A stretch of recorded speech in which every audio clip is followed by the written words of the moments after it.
2 రోజుల క్రితం వైసీపీ అధినేత జగన్మోహన్ రెడ్డి భుజం మీద ఉండి ఎమ్మెల్యే రఘురామకృష్ణరాజు గారు చెయ్యి వేసి జగన్మోహన్ రెడ్డితో మాట్లాడినటువంటి నేపథ్యంలో రఘురామకృష్ణరాజు జగన్మోహన్ రెడ్డితో కొన్ని లోపాయకారి ఒప్పందాలు కుదుర్చుకున్నారు అంటూ కొన్ని వార్తలు ఇప్పుడు సోషల్ మీడియా వేదికగా చక్కర్లు కొడుతున్న నేపథ్యంలో తెలుగుదేశం పార్టీ అధిష్టానం కూడా ఇప్పుడు రఘురామకృష్ణరాజుని కొంచెం పక్కన పెట్టేలాగా ప్రయత్నం చేస్తుందని, అందుకే పార్టీలో ఏ పదవి కూడా ఆయనకి దక్కకుండా చంద్రబాబు గారు కొన్ని నిర్ణయాలు తీసుకున్నారు అనేటువంటి వార్తలు సోషల్ మీడియా వేదికగా చక్కర్లు కొడుతున్న నేపథ్యంలో అసలు ఈ వార్తల్లో వాస్తవము ఉందా లేదా అనే దాని మీద మనం విశ్లేషణ చేసుకునేటువంటి ప్రయత్నం చేద్దాం.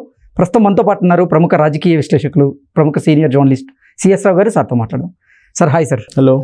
2 రోజుల క్రితం ఆంధ్రప్రదేశ్లో అసెంబ్లీ సమావేశాలు ప్రారంభమైనటువంటి నేపథ్యంలో ఉండి ఎమ్మెల్యే రఘురామకృష్ణరాజు గారు వైసీపీ అధినేత జగన్మోహన్ రెడ్డి భుజం మీద చెయ్యి వేసి మాట్లాడినటువంటి నేపథ్యంలో రఘురామకృష్ణరాజు గారు జగన్మోహన్ రెడ్డి గారు కొన్ని లోపాయకారకంగా ఒప్పందాలు చేసుకున్నారు. అందుకే నారా చంద్రబాబు నాయుడు గారు ఇప్పుడు రఘురామకృష్ణరాజు గారిని పక్కన పెట్టబోతున్నారు. ఆయనకి ఎటువంటి పదవి కూడా ఇవ్వకుండా ఉండేటువంటి నిర్ణయాలు ఆల్రెడీ చంద్రబాబు గారు తీసుకున్నారు అనేటువంటి వార్తలు సోషల్ మీడియా వేదికగా చక్కర్లు కొడుతూ ఉన్నాయి.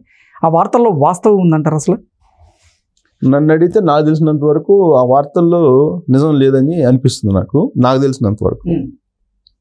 ఎందుకంటే రాబోయేటువంటి రోజుల్లో సమీప భవిష్యత్తులోనే రఘురామకృష్ణరాజు గారికి ఒక కీలకమైనటువంటి పదవిని ఇవ్వడానికి చంద్రబాబు నాయుడు సిద్ధపడుతూ ఉన్నారు.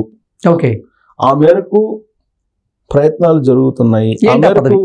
ఆ మేరకు ప్రక్రియ కూడా కొనసాగుతుంది అనేది తెలుగుదేశం పార్టీ కీలక వర్గాల నుంచి అందుతున్నటువంటి సమాచారం. ఎందుకనంటే ఎవరిని మర్చిపోకపోయినా రఘురామకృష్ణరాజు గారిని చంద్రబాబు నాయుడు గారు మర్చిపోరు. కారణం ఏంటంటే ఆయన చేసినటువంటి పోరాటం ఏదైతే ఉందో ఆ పోరాటాన్ని తెలుగు ప్రజలు ఎవరు మర్చిపోలేరు. ఎగ్జాక్ట్లీ, ఎస్పెషల్లీ చంద్రబాబు నాయుడు అసలు మర్చిపోలేరు. అందుకే మంగళవారం రోజు అసెంబ్లీ సాక్షిగా అసెంబ్లీలో రఘురామకృష్ణరాజు గారిని హింస పెట్టారు అని చెప్పి చంద్రబాబు నాయుడు ప్రస్తావించారు ఆయన ప్రసంగంలో. ఆయన గవర్నర్ ప్రసంగానికి ధన్యవాదాలు తెలిపేటువంటి క్రమంలో ఆయన ప్రసంగిస్తూ రఘురామకృష్ణరాజు గారిని ఏ విధంగా జగన్మోహన్ రెడ్డి ప్రభుత్వం ఇబ్బంది పెట్టింది, ఏ విధంగా హింసించింది, ఏ విధంగా చితక్కొట్టింది అనేటువంటి విషయాన్ని చంద్రబాబు నాయుడు అసెంబ్లీ సాక్షిలో ప్రస్తావించారు. అంటే దాని అర్థం రఘురామకృష్ణరాజుని పక్కన పెట్టినట్ట. ఇప్పుడు ఎవరైతే సోషల్ మీడియాలో ఇందాక నువ్వు ఇంట్రడక్షన్ లో చెప్పావో ఏది ఆయన పక్కన పెట్టారు, ఇక ఆయనకి పదవి రాదేమో అని చెప్పి అనుమానాలు వ్యక్తం చేస్తే కొన్ని పోస్టులు పెడుతున్నారు. వాళ్ళందరికీ చంపపెట్టు చంద్రబాబు నాయుడు అసెంబ్లీ సాక్షికి ఇచ్చినటువంటి స్పీచ్. అంటే వాళ్ళు అడుగుతున్నటువంటి ప్రశ్నలు ఏంటంటే, రఘురామకృష్ణరాజు గారిని జగన్మోహన్ రెడ్డి అధికారాన్ని అడ్డం పెట్టుకొని ఆయన మీద 3rd డిగ్రీ ప్రయోగించినప్పటికీ రఘురామకృష్ణరాజు గారు జగన్మోహన్ రెడ్డి దగ్గరికి వెళ్ళి ఆయన భుజాన చేసి ఆయనతో మాట్లాడాల్సిన అవసరం ఏమొచ్చింది అంటూ కొంతమంది ప్రశ్నిస్తున్నారు. అంటే రఘురామకృష్ణరాజు గారి గురించి మీకు మాకు బాగా తెలుసు. ఆయన ఎవరితో అయినా సరే, అంటే శత్రువులైనా సరే ఆయన దగ్గరికి వెళ్ళి వాళ్ళతో ఆప్యాయంగా పలకరించేటువంటి మనస్తత్వం ఆయనది. సో ఇటువంటి ప్రశ్నలు వస్తున్న నేపథ్యంలో అసలు ఏం జరుగుతుంది? ఇప్పుడు ఒక సంఘటన జరిగినప్పుడు, ఒక ఇన్సిడెంట్ జరిగినప్పుడు దానికి ఒక్కొక్కరికి ఒక్కో రకంగా అన్వయించుకుంటారు. ఇప్పుడు రఘురామకృష్ణరాజు జగన్మోహన్ రెడ్డి భుజం మీద చేసాడండి, ఇదే కదా ఇష్యూ. దాన్ని ఒక్కొక్కరు ఒక్కొక్క కోణం నుంచి చూసుకుంటున్నారు. వైసీపీ వాళ్ళు వాళ్ళకు అనుకూలమైనటువంటి కోణం నుంచి వాళ్ళు చూసుకుంటున్నారు. తెలుగుదేశం పార్టీలో ఉన్నటువంటి వాళ్ళు లేదా రఘురామకృష్ణరాజుకి కీలక పదవి ఇస్తే తమ ఉనికి ఏమన్నా పోతుందేమో, లేదా తమకు రావాల్సినటువంటి పదవి ఏమన్నా పోతుందేమో అనుకునేటువంటి వాళ్ళు ఉంటారు కదా, వాళ్ళు ఇంకో కోణం నుంచి ఆలోచించవచ్చు ఆ సంఘటనని. కానీ నాకు ఆ సంఘటన ఏమనిపించిందంటే, అది చూసిన తర్వాత సచిన్ పావుని చంపడం అంటారు కదా, సచిన్ పావుని మరింత చంపేలాగా ఆ దృశ్యం నాకైతే కనిపించింది. ఒక్కొక్కరికి ఒక కోణం నుంచి. అదే నేను చెప్పాను కదా ఇందాక, రఘురామకృష్ణరాజు గారికి ఏదైనా కీలకమైన పదవి వస్తే ఆ పదవిని ఆశించేటువంటి వాళ్ళు తెలుగుదేశం పార్టీలో ఉంటారు. వాళ్ళు ఏమన్నా కోల్పోతారు అనుకునే భావన ఉండేవాళ్ళు దాన్ని ఇంకో కోణంలో నుంచి చూస్తారు. వైఎస్ఆర్ కాంగ్రెస్ పార్టీ వాళ్ళు మరో కోణం నుంచి చూస్తారు. ఇది జగన్మోహన్ రెడ్డి తోటి కలిసిపోయాడు, జగన్మోహన్ రెడ్డి తో కలిసి నడవడానికి సిద్ధపడ్డ రఘురామకృష్ణరాజు అని చెప్పి వాళ్ళు అనుకోవచ్చు. రఘురామకృష్ణరాజు గారు మాస్ ర్యాగింగ్ చేసేందుకే జగన్మోహన్ రెడ్డి దగ్గరికి వెళ్ళారు, ఆయన భుజాన్ని చేసేశారు, ఆయనతో గుసగుసలాడారు అనేటువంటి వార్తలు కూడా వస్తున్నాయి. నా ఒపీనియన్ కూడా అదే. ఇప్పుడు నేను చెప్తుంది నాకు అంటే ఒక సీనియర్ జర్నలిస్ట్ గా 26 సంవత్సరాల ఫీల్డ్ లో ఉన్నటువంటి నాకు అనిపించినటువంటి అభిప్రాయం ఏంటంటే ఆ సంఘటన మీద సచిన్ పవన్ చంపడం, మాస్ ర్యాగింగ్ చేయటం. ఇప్పుడు ఎగ్జాంపుల్ చెప్తా. సరే, ఈ ఇన్సిడెంట్ అలా ఉంది. తెలంగాణలో రేవంత్ రెడ్డి ముఖ్యమంత్రి అయ్యారు. అయిన తొలి రోజుల్లో ఫామ్ హౌస్ లో జారిపడ్డాడు కేసీఆర్ హాస్పిటల్లో పడ్డారు. హాస్పిటల్కి వెళ్ళారు. హాస్పిటల్కి వెళ్ళినప్పుడు రేవంత్ రెడ్డి హాస్పిటల్కి వెళ్ళారు పరామర్శించడానికి. వెళ్ళి ఆయన నమస్కారం పెట్టినప్పుడు నమస్కారం పెట్టి పరామర్శించి వచ్చాడు కదా, నమస్కారం పెట్టాడు కదా కేసీఆర్కి. మరి దాన్ని ఎలా చూశారు అప్పుడు? దాన్ని కూడా భిన్నకోణాల నుంచి చూశారు కదా. ఆ భిన్నకోణాల నుంచి చూసినప్పుడు ఎక్కువ అభిప్రాయం ఏ వ్యక్తమైంది? కొల్లబొడిచాడు కేసీఆర్ని అక్కడ పోయి పరామర్శించడానికి వెళ్ళి పరామర్శ పేరుతో కొల్లబొడిచాడు రేవంత్ రెడ్డి అని అన్నారా లేదా? అన్నారు కదా. మరి ఆ దృశ్యం ఈ దృశ్యం రెండు సామీప్యత ఉన్నటువంటి దృశ్యాలేగా అవి రెండు. తర్వాత ఇంకొకటి దాని కంటిన్యూషన్ లో కేసీఆర్ హాస్పిటల్లో ఉన్నప్పుడు అప్పుడు మాజీ ముఖ్యమంత్రి ఎవరు? చంద్రబాబు నాయుడు, అప్పుడు ప్రతిపక్ష నేత కదా. జైల్లో ఆయన్ని పెట్టినప్పుడు, జగన్మోహన్ రెడ్డి జైల్లో పెట్టినప్పుడు తెలంగాణలో సంతోషించినటువంటి వాళ్ళలో కేసీఆర్ ఫ్యామిలీ ఉందిగా. మంచి సినిమా చూపించావు బ్రో అని చెప్పేసి కేటీఆర్ ట్వీట్ చేశాడుగా. చంద్రబాబు నాయుడు తగిన శాస్తి జరిగిందని చెప్పి భావించారుగా వాళ్ళు. మరి కేసీఆర్ హాస్పిటల్లో పడినప్పుడు చంద్రబాబు నాయుడు వెళ్ళి పరామర్శించారు కదా. అప్పుడేమన్నారు? చంద్రబాబు నాయుడు పరామర్శించారు పోయేప్పుడు. జైలు నుంచి బయటకు వచ్చి ఆయన బెయిల్ మీద వచ్చారు. బెయిల్ మీద వచ్చినప్పుడు అప్పటికి ఇంకా రిజల్ట్ రాలా. సో ఇది ఆంధ్రప్రదేశ్ ఎలక్షన్ జరగల. బెయిల్ మీద వచ్చినప్పుడు, బెయిల్ మీద ఆయన ఉన్నప్పుడు ఈయన పోయి పరామర్శించి వచ్చాడు, అంతే కదా. మరి పరామర్శించి వచ్చినప్పుడు ఆ దృశ్యం ఎలా కనిపించింది వీళ్ళకి? అంటే అప్పుడు కూడా కర్మ సిద్ధాంతం ఇలానే ఉంటుందని చెప్పి రావడానికి వెళ్ళాడు చంద్రబాబు నాయుడు అని చెప్పి అన్నోళ్ళు కూడా ఉన్నారుగా. ఆ రోజు జైల్లో పడినప్పుడు నువ్వు సంతోషించావు కేసీఆర్, దానికి తగిన శాస్తి జరిగింది నీకు అని చెప్పి గుర్తు చేయడానికి వెళ్ళాడు చంద్రబాబు నాయుడు అని చెప్పి కామెంట్లు చేసిన వాళ్ళు కూడా ఉన్నారు అప్పుడు. అంటే ఒక్కొక్క దృశ్యం ఒక్కొక్కరికి వాళ్ళ స్థాయిని బట్టి అనిపిస్తుంటుంది. జగన్మోహన్ రెడ్డి మీద రఘురామకృష్ణరాజు భుజం మీద చెయ్యి వేశాడని అంటే నాకు తెలిసినంత వరకు జగన్మోహన్ రెడ్డి భుజం మీద చెయ్యి వేసేటువంటి సాహసం ఎవరు చెయ్యరు. ఒకటి. రెండు, ఆయన్ని సార్ అని పిలవాలి అనేది ఒక రూల్ వైఎస్ఆర్ కాంగ్రెస్ పార్టీ అనేది. ఆ పార్టీలో వాళ్ళు చాలా సందర్భాల్లో చెప్పారు.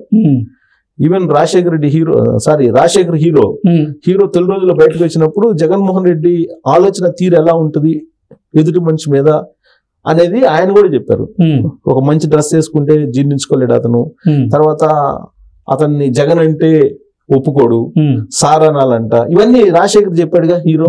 అందుకే నేను పార్టీ నుంచి బయట రావాల్సి వచ్చింది, అక్కడ ఉండలేని పరిస్థితుల్లో అని చెప్పాడుగా.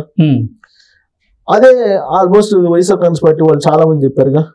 అలాంటి జగన్ ని ఏం జగన్ అని చెప్పి భుజం మీద చేసానంటే అది ఆ దృశ్యం జగన్మోహన్ రెడ్డికి ఒక రకంగా ర్యాగింగేగా, మాస్ ర్యాగింగ్ కదా అది. జగన్మోహన్ రెడ్డి మైండ్ బ్లాక్ అయి ఉంటుంది ఆ టైంలో, మైండ్ బ్లాక్ అయి ఉంటుంది. అదేదో సినిమాలో మహేష్ బాబు బ్రహ్మానందాన్ని కొడితే దిమ్మ తిరిగి మైండ్ బ్లాక్ అయితే, ఎవరు కొడితే మైండ్ బ్లాక్ అవుతుంది అని చెప్పేసి కొడితే కింద పడతాడు కదా. అంత స్థాయిలో ఆ దృశ్యం నాకైతే కనిపించింది.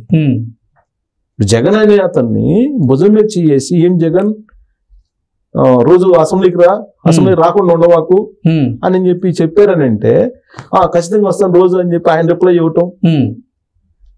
అంటే ఆ షాకులో నుంచి రావడానికే టైం పట్టింది జగన్ కి. ఒక్కసారిగా షాక్ గురై ఉంటాడు అతను. ఇప్పుడు ఓడిపోయినటువంటి వ్యక్తి అండి అతను. సుదీర్ఘమైనటువంటి పోరాటం చేసి చితక్ కొట్టించుకొని ఆయన గవర్నమెంట్ లో గెలిచినటువంటి 666 భుజమే చేసాడంటే దాని అర్థం ఏంటి? రఘురామకృష్ణరాజు గారి భాషలో చెప్పాలంటే, అరే నువ్వు ఎన్ని చేసినా గానీ నాదే పై చేయరా అని చెప్పినట్టు. అంతేగా, నీకు తగిన శాస్తి జరిగింది అని చెప్పినట్టు ఇండైరెక్ట్ గా.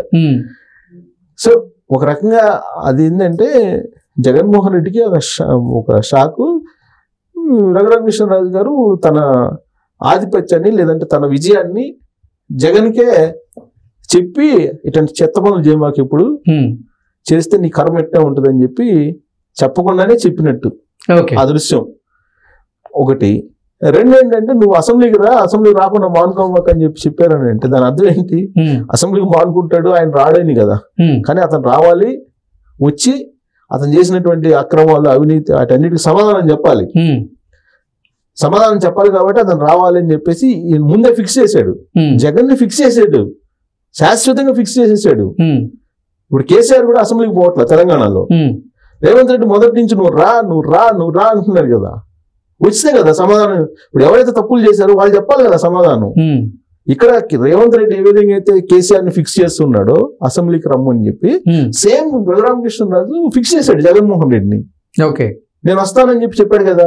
మళ్ళీ ఒకవేళ రాకపోతే కనుక ఇదే రఘురామకృష్ణరాజు మళ్ళీ సోషల్ మీడియా వస్తానన్నావు, నాకు ఆ రోజు వస్తానని చెప్పావు, నువ్వు రమ్మన్నాను, ఓకే వస్తాను, పోరాడతాను అన్నావు, మరి ఏంది ఎందుకు రాలేదని చెప్పి ఈయన క్వశ్చన్ చేస్తాడు. సో కాబట్టి ఆ దృశ్యం నాకైతే అలా కనిపించింది.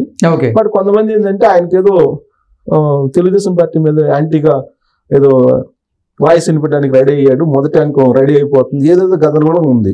బట్ అదేం ఉండదు. ఆయనకి ఢిల్లీలో ఆంధ్రప్రదేశ్ ప్రత్యేక ప్రతినిధి అనేటువంటి ఒక పోస్ట్ ఉంటుంది, క్యాబినెట్ హోదా, అది ఇచ్చేటువంటి అవకాశం ఉంది. ఢిల్లీలో ఆయన సేవలను చంద్రబాబు నాయుడు ఉపయోగించుకోవడానికి గ్రౌండ్ ప్రిపేర్ చేస్తున్నారు అనేది తెలుగుదేశం పార్టీ వర్గాల నుంచి నాకు తెలుస్తున్నటువంటి సమాచారం. ఓకే, రఘురామకృష్ణరాజు గారిని వదులుకునే పరిస్థితి కానీ, ఆయనకి తగిన గౌరవం ఇవ్వకూడదని కానీ చంద్రబాబు నాయుడికి ఉండే అవకాశం లేదు అనేది నాకు ఆ దగ్గర కోటరి నుంచి వినిపిస్తున్నటువంటి మాట. సరే, దాని మీద భిన్నాభిప్రాయాలు ఉండొచ్చు కొంతమందికి. నేను ఇందాక చెప్పా, కొంతమంది ఇప్పుడు ఆ పోస్ట్ ని ఆశించేటువంటి వాళ్ళు ఉన్నారు. ఇప్పుడు ఏదైతే ఆంధ్రప్రదేశ్ ప్రత్యేక ప్రతినిధి పోస్ట్ ఏదైతే ఉందో ఢిల్లీలో, అది ఆశించే వాళ్ళు ఉన్నారు. వాళ్ళు వేరే విధంగా తీసుకోవచ్చు. కానీ ఆయనకున్నటువంటి పరిచయాలు ఢిల్లీలో త్రిపులార్కి, తర్వాత ఆయన లైజనింగ్ చేయటం కానీ, లేదంటే ప్రభుత్వానికి కేంద్ర ప్రభుత్వానికి రాష్ట్ర ప్రభుత్వానికి మధ్య సంబంధాలను మెరుగుపరచడానికి కానీ, వాటన్నిటికి కూడా ఆయన నేచర్ కానీ, ఆయనకు ఉండేటువంటి రిలేషన్స్ కానీ ఖచ్చితంగా అవి ఉపయోగపడతాయి రాష్ట్రానికి, రాష్ట్ర ప్రయోజనాలకి. బహుశా ఆ కోణం నుంచి ఉపయోగించుకోవడానికి చంద్రబాబు నాయుడు గ్రౌండ్ అయితే ప్రిపేర్ చేస్తున్నారు అనేది తెలుస్తుంది. దానికి మిగతా వాళ్ళు కూడా ఆమోదయోగ్యంగా ఉన్నారు అనేది కూడా తెలుస్తుంది. అంటే మరి మనకి ఇప్పుడు కూటమి ఉంది, కూటమి అందరూ అంగీకరించాలి కదా. సో కూటమి కూడా ఏకగ్రీవంగా ఆయన పేరుని అంగీకరిస్తుంది ఆ పదవికి అనేది కూడా తెలుస్తుంది. సో కాబట్టి వీళ్ళు ఎవరైతే ఈ దృశ్యాన్ని అడ్డు పెట్టుకొని ఆయనకి ఇంకా అయిపోయింది ఆయన పని, ఆయన ఇంకా చంద్రబాబు నాయుడుకి వ్యతిరేకంగా మాడతారు, ఎవరైతే అనుకుని పోస్టులు పెడుతున్నారో వాళ్ళ కోరిక అయితే నెరవేరదని నేను అనుకుంటున్నా. బహుశా అది వైఎస్ఆర్ కాంగ్రెస్ పార్టీ వాళ్ళు ఏంటంటే అలా జరిగితే బాగుంటది అని చెప్పి కోరుకొని ఉండొచ్చు వాళ్ళు, వాళ్ళ సోషల్ మీడియా కూడా ఆ విధంగా పోస్టులు పెట్టి ఉండొచ్చు. బట్ అది నెరవేరదని నేనైతే అనుకుంటున్నా. Okay sir, thank you so much. Thank you.